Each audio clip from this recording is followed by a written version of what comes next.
आज के वीडियो में चैप्टर 1 का कंटेंट हम तैयार करेंगे। आज लॉज ऑफ केमिकल कॉम्बिनेशन करेंगे।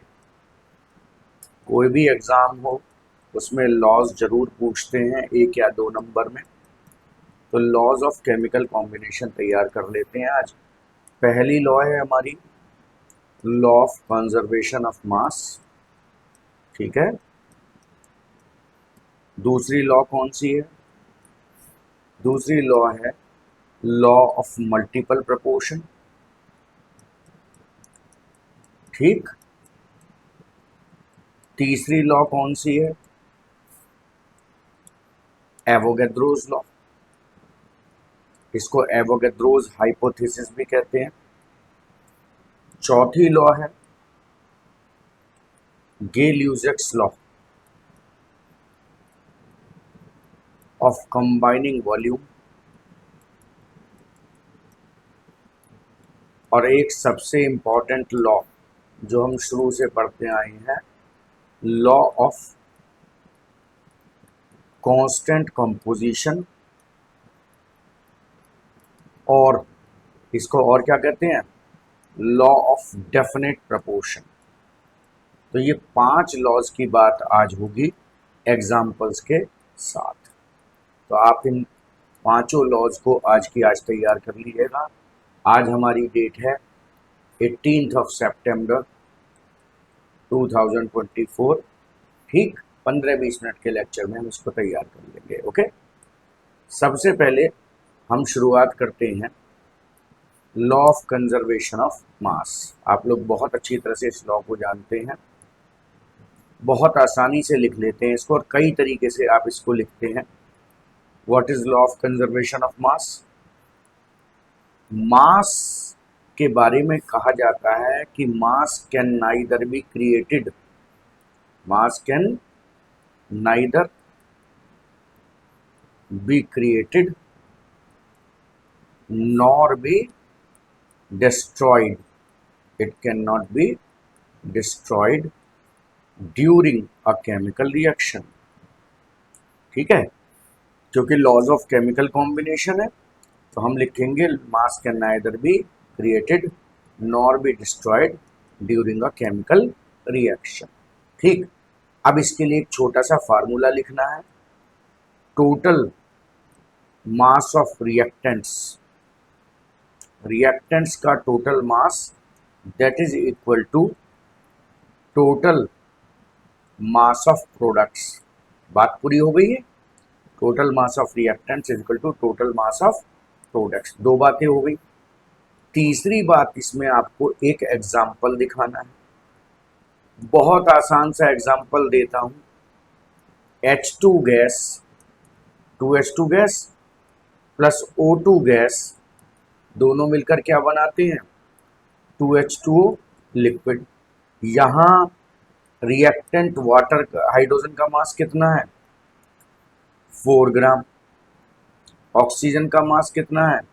32 ग्राम, ठीक। और वाटर का टोटल मास कितना है? 36 ग्राम। तो आपने प्रूव कर दिया 36 ग्राम इज इक्वल टू 36 ग्राम। तो mass is neither created nor destroyed during a chemical reaction, and total mass of reactants is equal to total mass of products, ठीक है जी। याद करने में कितनी देर लगेगी आपको? ज़्यादा से ज़्यादा 2 या 3 मिनट आपको इसको याद करने में लगेंगे। ओके, चलिए, लॉ ऑफ कंजर्वेशन ऑफ मास हो गई, ठीक। अब दूसरी लॉ पर आ जाओ। लॉ ऑफ डेफिनेट प्रोपोर्शन पहले बता रहा हूं क्योंकि सीक्वेंस में उसी को पहले आना चाहिए। तो हम इसको कहते हैं लॉ ऑफ कांस्टेंट कंपोजिशन और लॉ ऑफ डेफिनेट प्रोपोर्शंस। एक ही बात है, दोनों बातें एक ही है। अब इस लॉ को कहने के कई तरीके हैं, ठीक है। तो हम इसको कंपाउंड्स के रेफरेंस में कहेंगे। कैसे कहेंगे बेटा? अब प्योर केमिकल कंपाउंड, देखो पार्ट्स में लिखना। अ प्योर केमिकल कंपाउंड, पहली बात हो गई। always contains what? Same types of atoms, एक ही तरह के एटम्स होते हैं, same number of atoms of each type, same number of atoms of each type.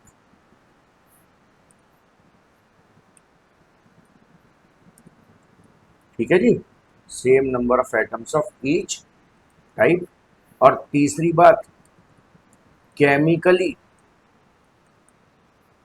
Combined together, chemically combined together. और लास्ट बात, in a fixed ratio of their masses. तो इसका मतलब क्या है? इसका मतलब है किसी भी प्योर केमिकल कंपाउंड में हमेशा जो एटम्स के टाइप्स हैं वो सेम रहेंगे, हर एक टाइप के एटम का नंबर सेम रहेगा, वो एटम्स आपस में केमिकली कंबाइंड रहेंगे और उन एटम्स के मासेस का रेशो सदा फिक्स रहेगा। एक एग्जांपल बना लो इसका, कार्बन डाइऑक्साइड। कार्बन डाइऑक्साइड एक प्योर केमिकल कंपाउंड है, इसमें हमेशा कौन कौन से एटम होंगे? कार्बन डाइऑक्साइड में हमेशा कार्बन और ऑक्सीजन के एटम होंगे। ठीक है जी, कितने कितने एटम होंगे? कार्बन का एक एटम होगा, ऑक्सीजन के दो एटम्स होंगे, ये आपस में केमिकली कंबाइंड होंगे, कार्बन और ऑक्सीजन के एटम आपस में केमिकली कंबाइंड होंगे।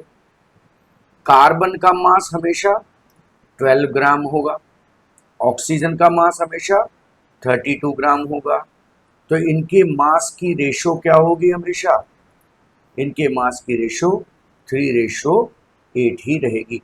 तो कार्बन डाइऑक्साइड कहीं से भी ले आओ, किसी भी सोर्स से ले आओ, कार्बन डाइऑक्साइड में हमेशा कार्बन और ऑक्सीजन के मास की रेशो कितनी रहेगी? 3:8 रहेगी। ये हो गई तुम्हारी लॉ ऑफ कांस्टेंट कंपोजिशन या लॉ ऑफ डेफिनेट प्रपोर्शन, बहुत आराम से याद हो जाएगी। ठीक है जी, चलिए नेक्स्ट लॉ पे आते हैं। नेक्स्ट लॉ है लॉ ऑफ मल्टीपल प्रपोर्शन। ठीक,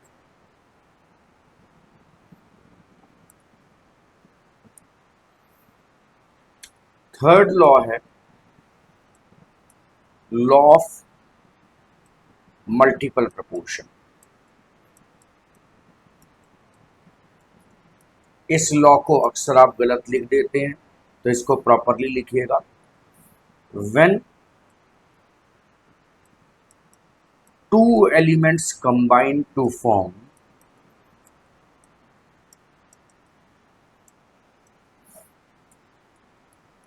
two or more compounds, दो एलिमेंट आपस में मिलकर दो या दो से ज्यादा कंपाउंड्स बनाएं, then the masses of first element that combine with a fixed mass of first element, fixed mass of first element are in whole number multiple ratios। ठीक, अब इसके अलग अलग पॉइंट बनाओ। जब दो एलिमेंट्स आपस में कंबाइन होकर दो या दो से ज्यादा कंपाउंड बनाए, तो चलो एलिमेंट 1 हमने सेलेक्ट कर लिया कार्बन, और एलिमेंट 2 हमने सेलेक्ट कर लिया ऑक्सीजन। ठीक है भाई, अब पहला कंपाउंड क्या बना रहे हैं दोनों मिलकर? पहला कंपाउंड है कार्बन मोनो ऑक्साइड, फार्मूला क्या हो गया CO। और दूसरा कंपाउंड कौन सा बना रहे हैं दोनों मिलके आपस में, कार्बन डाई ऑक्साइड CO2। अब एक बात देखो, इन दोनों कंपाउंड्स में कार्बन का मास कितना कितना है, दोनों ही कंपाउंड में कार्बन का मास 12 ग्राम है और 12 ग्राम है, यानी कार्बन का मास तो फिक्स्ड है। और ऑक्सीजन का कितना कितना मास है, 16 ग्राम और 32 ग्राम। अब अगर एक एलिमेंट का मास फिक्स्ड है तो दूसरे एलिमेंट का मास आपस में होल नंबर मल्टीपल रेशियो में होगा। तो दोबारा पढ़ते हैं, when two elements combine to form two or more compounds and if the masses of first element are fixed then the masses of second element are automatically in whole number multiple ratios। ठीक, तो ये तुम्हारी हो गई law of multiple proportion. चलो next law पर जाते हैं। नेक्स्ट लॉ कौन सी है, Gay Lussac's law of combining volume. Sequence हो सकता है आगे पीछे हो गया हो, ठीक है, तो हम लिखेंगे गेल-यूजेक्स लॉ ऑफ कंबाइनिंग वॉल्यूम्स। आप इनको थोड़ा सा फास्ट करके चलाया कीजिए वीडियोस को, क्योंकि लिखने के साथ बोलने में टाइम लग जाता है बेटा, स्लो हो जाता है। ओके, अब ये गैसेस के बारे में है, ये लॉ जो है ये गैसेस के बारे में है। व्हेन गैसियस रिएक्टेंट्स, कैसे reactants, gaseous reactants combine to form gaseous products, when gaseous reactants combine to form gaseous products they do so, थोड़ा लैंग्वेज का ध्यान रखना, इन सच अ वे, वो इस तरीके से कंबाइन होते हैं that their volumes are in whole number multiple ratios. तो इसको क्या पढ़ते हैं, when gaseous reactants combine to form gaseous products then they do so in such a way that their volumes are in whole number multiple ratio. लाओ भाई एक example बना लें इसका, क्योंकि बिना एग्जांपल के नंबर नहीं मिलते हैं। देखो शर्त यह है कि रिएक्टेंट्स भी गैस हों और प्रोडक्ट्स भी गैस हों। नाइट्रोजन गैस हाइड्रोजन गैस के साथ मिलकर क्या बना लेता है, एमोनिया गैस बना लेता है। वैसे तो ये रिवर्सिबल प्रोसेस है, साइन ऐसे बनना चाहिए, पर चलो अभी अपना कंसर्न वो नहीं है। अब यदि नाइट्रोजन की एक वॉल्यूम है, हाइड्रोजन की 3 वॉल्यूम है, तो एमोनिया की 2 वॉल्यूम।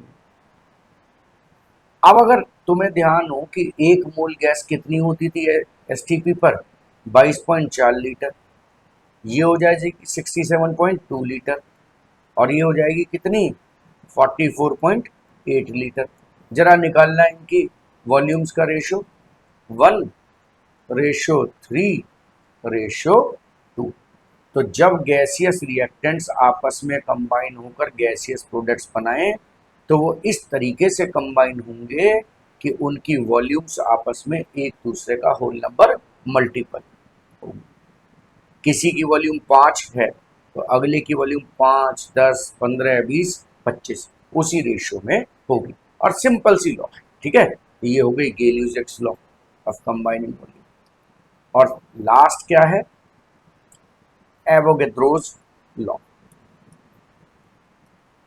सिंपल सी लॉ है, सबसे इंपॉर्टेंट भी है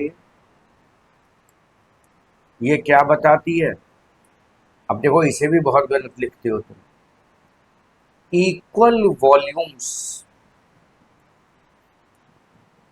of ऑल द गैसेस, पहला स्टेटमेंट, टुकड़े कर लिया करो लॉ के छोटे छोटे टुकड़े, तो equal volumes of all the gases under what, under similar conditions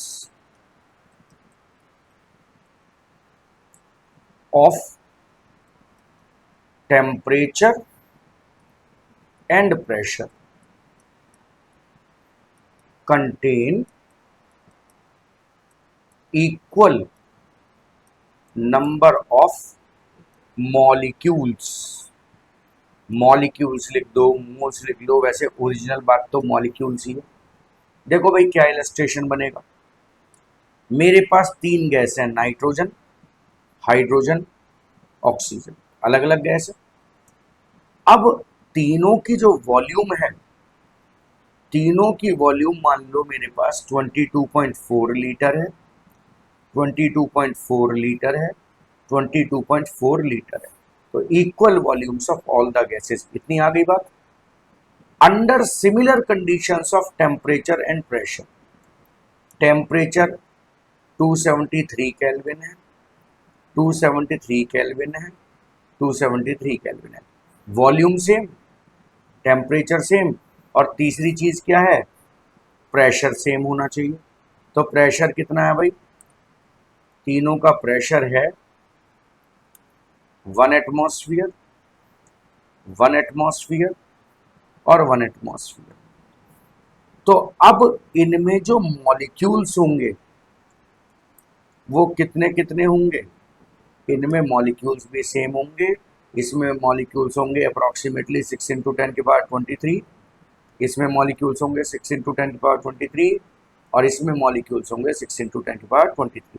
कहने का मतलब अगर अलग अलग गैसेस का वॉल्यूम, टेम्परेचर और प्रेशर सेम है तो उनमें मॉलिक्यूल्स का या मोल्स का नंबर भी सेम होगा। ये हो गई तुम्हारी एवोगैड्रोस लॉ।